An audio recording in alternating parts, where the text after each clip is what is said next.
I am scared to death about this ADANI thing, because they will have to get their own traffic controllers. They will have to hire the labor that is going to work. You know how most companies from India pay their people. We know the history.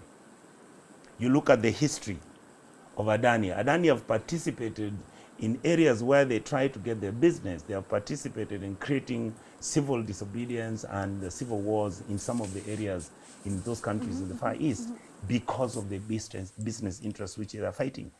God forbid, that is not what lies behind this transaction is all about. All right, welcome to my YouTube channel, Edutainment for Us. This is a platform for educating, informing, and entertaining. So I hope you've subscribed to my channel. If you've not, please subscribe to it and press on the notification bell to receive any other video that I'll be posting.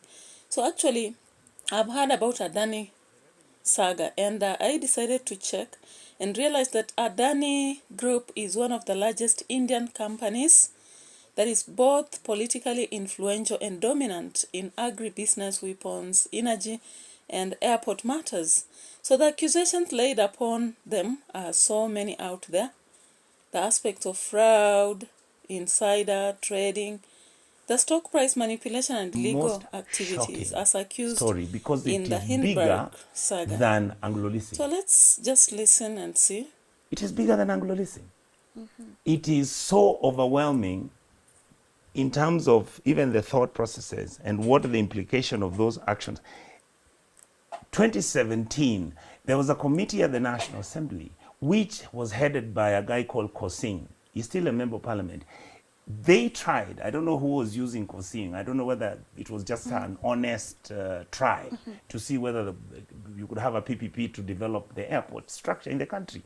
And that committee made recommendations which I've tabled and said, this is part of our national security structure.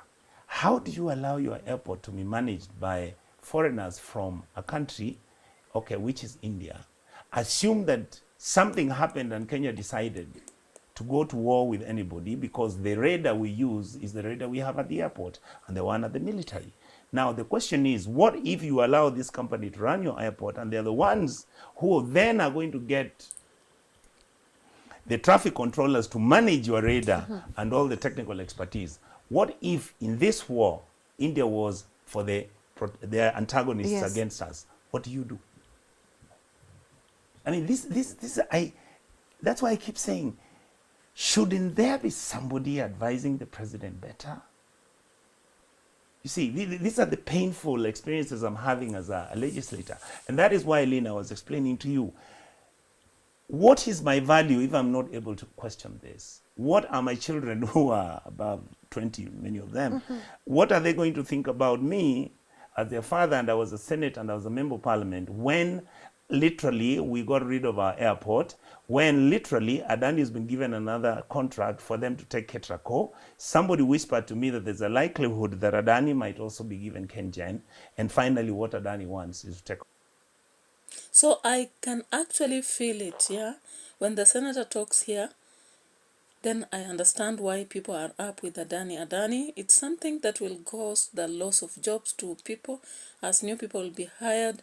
The improvement in other companies will not be possible because in the next 30 years, no other airport shall improve. If Kenyans stop me from selling the Jomo Kenyatta airport, then I will have an option of the Uhuru Park or the parliament. Either way, we must raise money to finance the upcoming election. I need money to raise my campaign. Tumesema tutauza nchi hii yetu ya Kenya bilioni 15.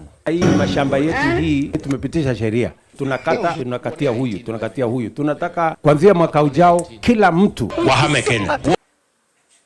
All right, so here it is said that Kosing came up with a development structure in the airports of Kenya, and that could attract slavery kind of, in case of a war, what happens to us?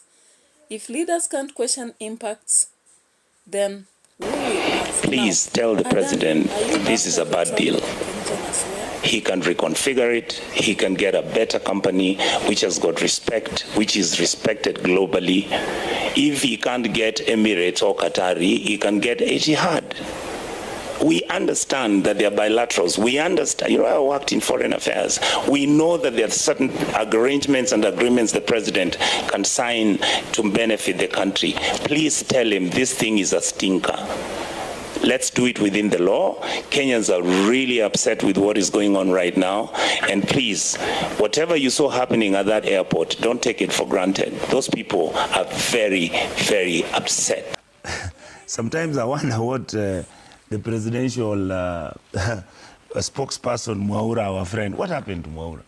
The government. He's saying that these kids are being now sponsored by Russia. You know, what's wrong with us? I mean, what is it that we always try to simplify things because we think, oh, everybody's stupid. Kenya has got some of the most...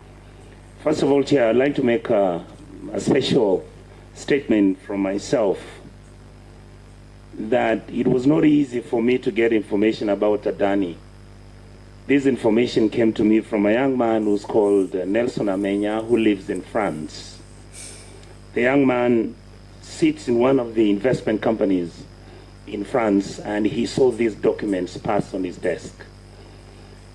When he called me, the information that I was speaking made me, first of all, get worried about himself, because as you realize, Chair, I actually publicly have stated that the information Nelson Amenya has given me as of 3 days ago is that he has found some people who are following him in France, and he has actually, we have been talking to some people to create a safe haven for him so that he can be siphoned out of France. That's how delicate and personal this matter is to some of us. So, CS, I would like to, if you come across any of your friends who have been participating in this thing, tell them to leave Amenya alone. Tell them what we are trying to do is discussing issues about either we accept that Kenya is going to be a country of public good or is going to be a country of private good. And what we are saying is that we have information that we are going to table here, and I will tell you, my CS, some of these things are shocking, completely shocking. I would like to ask you, you can answer or you can keep the information and answer me before. Chair, I will start with asking the CS. Do you know somebody called Jayesh Saini? Yes, I do. Thank you. How do you know him? I think it's in the health industry. Thank you. Yeah.